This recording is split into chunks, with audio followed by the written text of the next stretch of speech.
So there's actually this guy, and he founded a BLM chapter in St. Paul, and he actually resigned shortly after learning the ugly truth about the organization. Here's a bit of his testimony about that. I was born in Minneapolis in 1985. We called the North Side home at that time, 18th and Queen. When I was 2 years old, my father was shot and killed. My mother wasn't able to take care of me, so I was raised by my grandparents. They told me that if I was going to change my life for the better, education was the answer. So I worked hard in school. I got into Hamline University and earned a college degree, first in my family. Then I went on to earn a master's in education from St. Mary's University of Minnesota. I am living proof that no matter your start in life, quality education is a pathway to success. I want the same success for our children in our communities. That's why in 2015, I was a founder of Black Lives Matter in St. Paul. I believe the organization stood for exactly what the name implies. Black lives do matter. However, after a year on the inside, I learned they had little concern for rebuilding Black families, and they cared even less about improving the quality of education for students in Minneapolis. That was made clear when they publicly denounced charter schools alongside the teachers union. I was an insider in Black Lives Matter, and I learned the ugly truth. The moratorium on charter schools does not support rebuilding the Black family, but it does create barriers to a better education for Black children. I resigned from Black Lives Matter after a year and a half, but I didn't quit working to improve Black lives and access to a great education. Today, I serve as the president and executive director of Minnesota Parent Union. We're dedicated to helping parents move their children from failing schools to successful schools.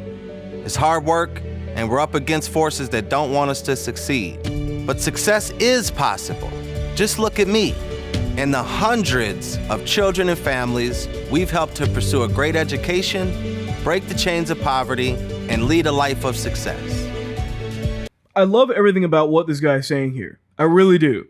And the thing is that the statistics tell us that Black children without a strong father figure in the home tend to be much more likely to be criminals. I mean, there's like an overwhelming amount of criminals and people that are in jail that are Black, that are single or had only a mother in the household, just single parents.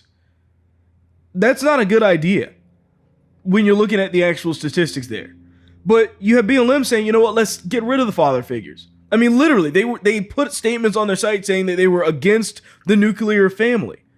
They don't want that to exist. Then they start pushing the LGBTQ stuff, and then they wonder what went wrong. When you have an organization that's basically promoting homosexuality and the absence of fathers and saying that's the way it should be, single mothers, you go, do your thing, based off of support from the government programs that encourage that behavior, and we wonder what happened. Well, that's exactly what took place. You wind up with a community that is dealing with a lot of broken homes and people that wind up being criminals as a result of that. The thing is, though, is that this guy is clearly a success story. A success story, mind you, that would be entirely suppressed by Democrats today if they had their chance. Because they don't want you to know that a Black man can be successful. We've talked about CRT, or critical race theory, on this show plenty of times before, and I've said it then and I'll say it again now, that CRT cannot exist with a successful Black man. It can't. Because they're literally telling you that if you are Black, you are automatically oppressed and cannot change those circumstances. That it is impossible for all Black people to just be successful.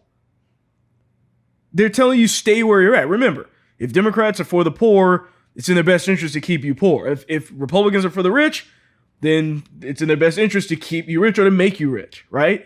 Doesn't that make sense? But that's the way that they like to toe this line here. The thing is that charter schools that he's talking about here, where he's saying, I was for these charter schools. We need them in our communities, right? Where parents can apply to send their kids there.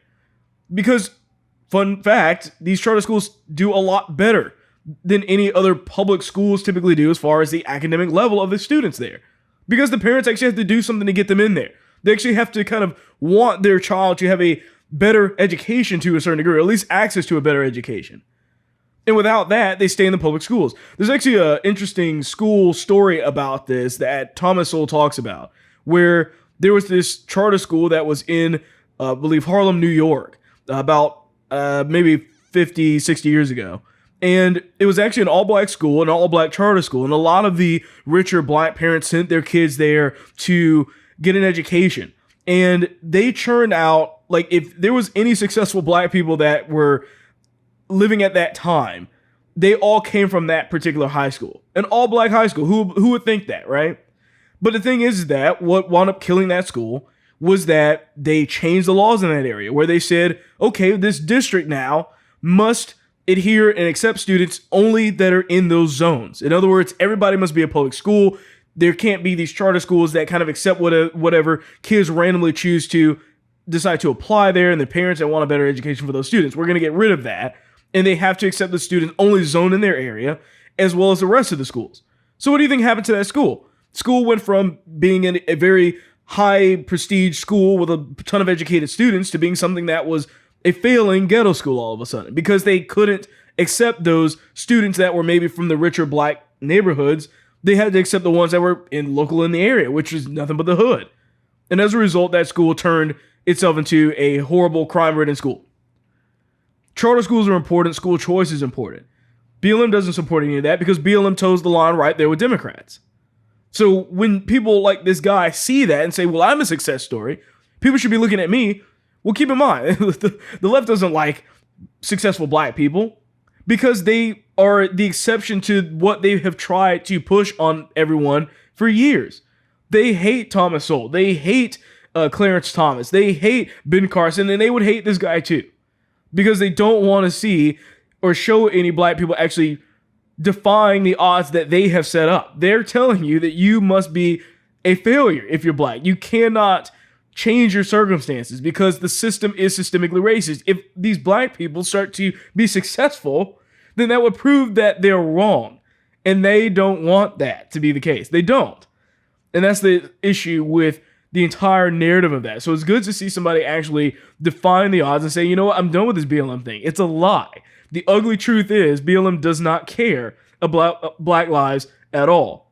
You just watched a clip from The William Hall Show. Please remember to like, share, and subscribe.